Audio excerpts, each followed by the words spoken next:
What if I told you that with a few well-placed wards, you could completely derail every single one of your opponent's plans? In this video, I'll show you some highlights from our recent classroom where we discuss topics such as warding for objectives, how to time your recalls, why ping wards are terrible, and how to outsmart champions like Pyke, Evelynn and Twitch. If you enjoy this type of content, the rest is all on my Patreon for just $7 a month. I'll also be hosting a $5 bot review session where I'll pick one lucky student and review their bots for a full hour. Links are in the description. Enjoy the video. So before we even go into ward spots and everything else, one of the biggest issues is that people have a tendency of doing triangle warding. Let's say you come from red side here, right?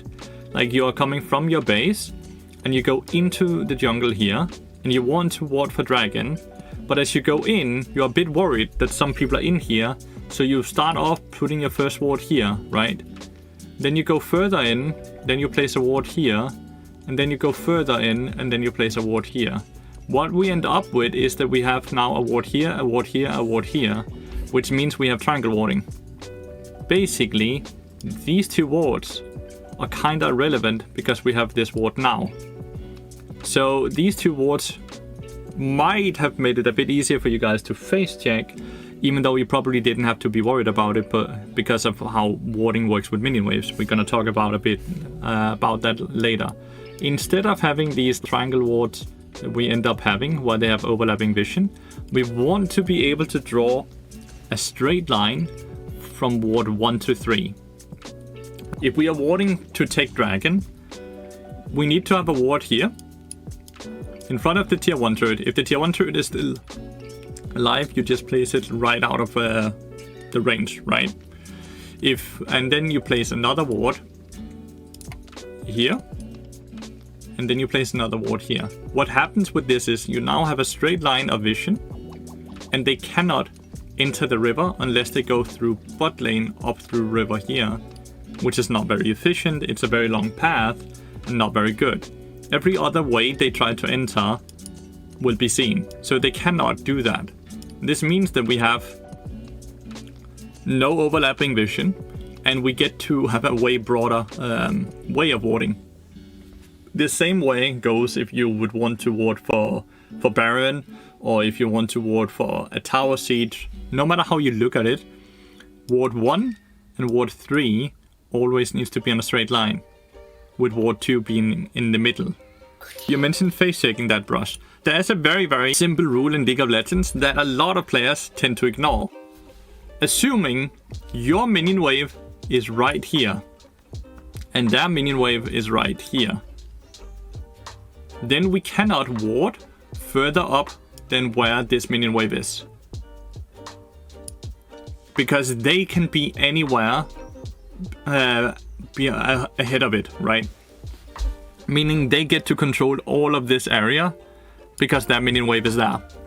For you to be able to face check without being scared, your minion wave needs to be up here. Then you can move into river quite easily because you will be able to know where they are by either seeing that they are hitting the minions because they have to farm the minions to push out the minion wave, or the fact that they are not hitting the minions.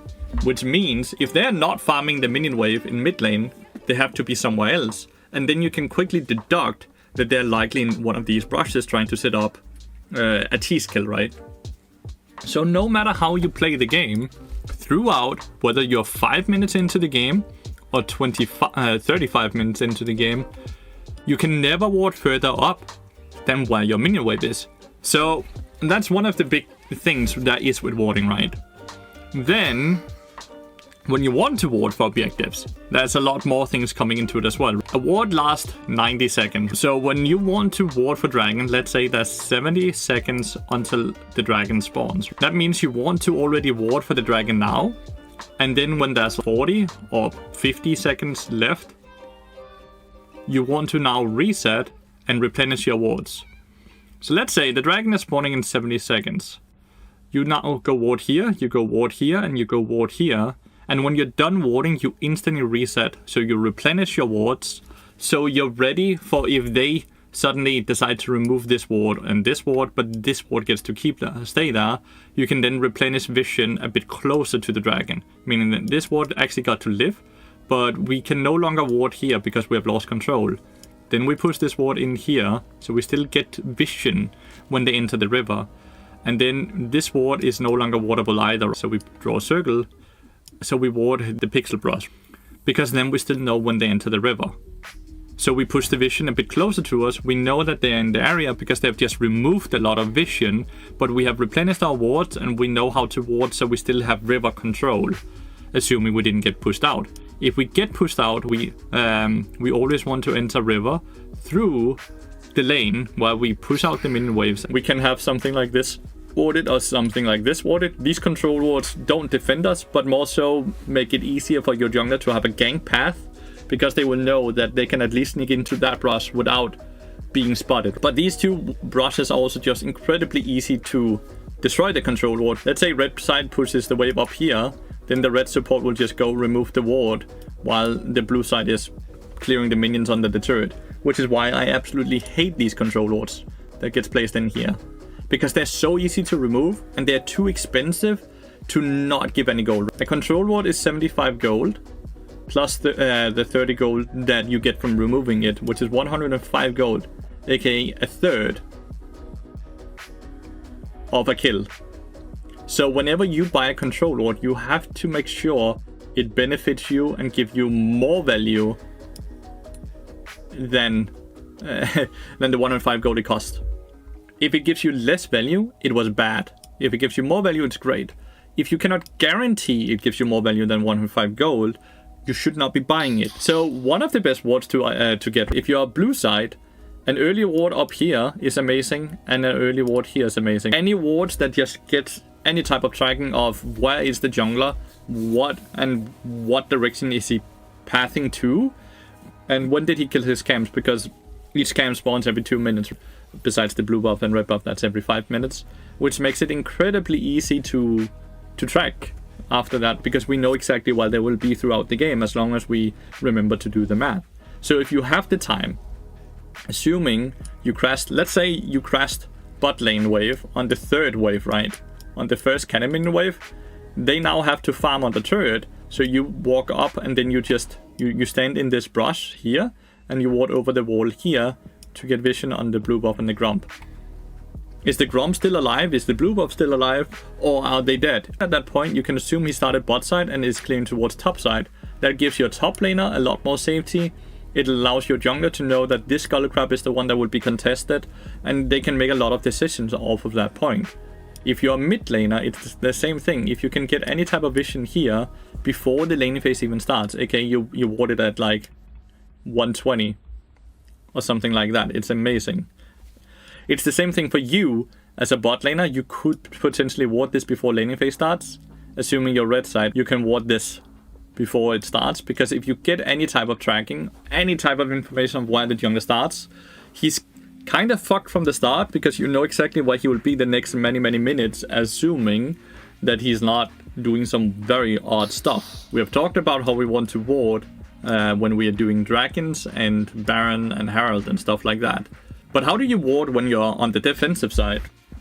So assuming we are on the red side here and we are being sieged on this tower and this tower, there's nothing happening down here. When we are defending this, do we want to ward in front of this line or behind this line? Behind. And why is that? Why do we want to ward behind it? Why is that better than warding in front of it? What is the most dangerous thing that can happen if we stand here?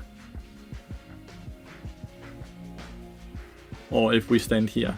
They come from behind to flank us. So if we are defending this tower and this tower, we want to have vision here, we want to have vision here, and we want to have vision here. These three brushes need to be warded up if these are the towers we are looking to defend, because then they can't get behind us without us knowing, and we can make the active decision of, are we able to defend this? Do we have the cooldowns?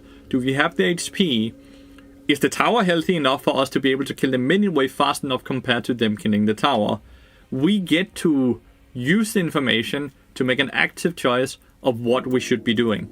And that goes no matter what tower they're trying to siege. We always want the brushes behind us to be warded. In the case that we are here, we always want to have a ward over the wall. Either down here if we can, but else just up here. Like we will just be standing here and then place a ward over the wall. They could still be in here. When you go from this place, they have clear vision on you and they can act on you. It's never good to place such a defensive ping ward, and it's never good to play such an aggressive ping ward. The defensive ward is never going to really have a lot of usage, and the aggressive ward is always going to be removed the minute they're done sieging, meaning that they're never going to get any gold value from it. They're never going to get more than 105 gold back into their pockets from that moment. If you're versus Evelyn, your control wards need to be behind you at any point. Let's assume this tower's dead, this tower's up, this tower is upright. So it's gonna get a circle. The circle indicates it's alive. Where do you think the best ward is to then place? On the side here? On the side here? Or in the lane right behind you? The lane means that she has no options to flank you because you will be notified when she gets close. If they are on the sides or in brushes and stuff like that, there's too many options for her to just go further around to in here, further around to in here. She has way too many options to just get behind without getting seen by these control wards, where one control ward in the lane when you're sieging will keep you completely safe. This is the same if you're versus Twitch as well. Never put control wards in brushes against Evelyn. When you want to ward against Evelyn, you have the control ward in a lane, and you put your normal vision no longer in wards, but all your vision will be on her camps. That's when she reveals herself. She will then go stealth after she kills the camps, and you will get notified what direction she's going in and what side she's on. When do you reset? If you have 0 wards, let's assume the game state is 23 minutes into the game, and there's objectives in the map, but your vision has been removed. Are you allowed to reset alone? You want to have new wards, because your wards have been removed or they're about to time out. But can you reset alone? Is that ever a good call? You have to reset as a team. That doesn't necessarily mean that all 5 people have to reset together, but you have to pair up with an important person. Let's assume you're either mid laner, or top laner, or AD carry or jungle. One of them is super strong, and they are looking to reset. Then we reset with him, because we always want to link up with that person anyways, because that's the person that's important for you to win the game. If you reset alone, while the rest of your team is still on the map, it's very likely that your team will do something stupid and die. And as much as it sucks, it is directly your fault because you reset alone. As a support, you can never reset alone. You always have to reset with someone on your team that's important. So even if you need to replenish wards, you have to wait for them to reset. You can communicate it. Like, let's say you just pushed out mid lane. Now there's no minion wave mid lane, so your mid lane has nothing to do. You could try to argue that he then should reset, so you can reset as well, so you're back on the map at the same time, so you can then start replenishing your wards. What better, ward objective or ward around my win con carry? That's a good question, and it kind of changes from game to game. This is where kind of adaptivity comes into play, because objectives tends to be the win con all the time. That's where the fights are gonna be. But assuming sometimes some of you might be low elo, where people are not gonna do the right thing. They might not be playing for objectives, because objectives is not something that they focus on as much as they probably should. So they won't really do the objective unless there's really nothing else to do on the map, where they tend to just fight a lot. With that in mind, there's always one person that tends to fight the most on your team. And if he's also doing well while he's fighting a lot, you always want to use wards around them, because he's the catalyst. He's where all fights happen.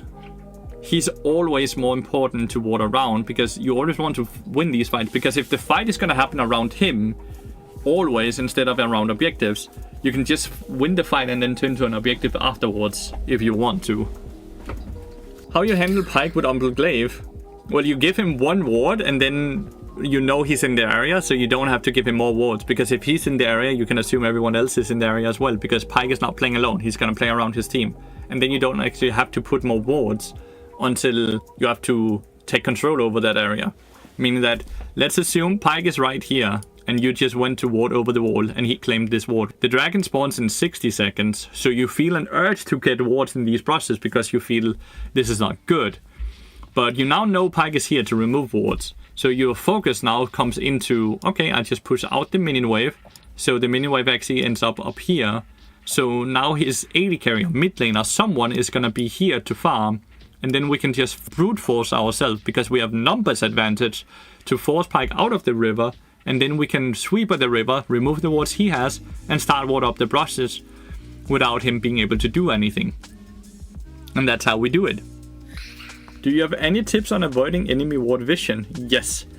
If you're red side here, it's early game, like level, let's say you're level 4 or level 5, right? I'm gonna assume this area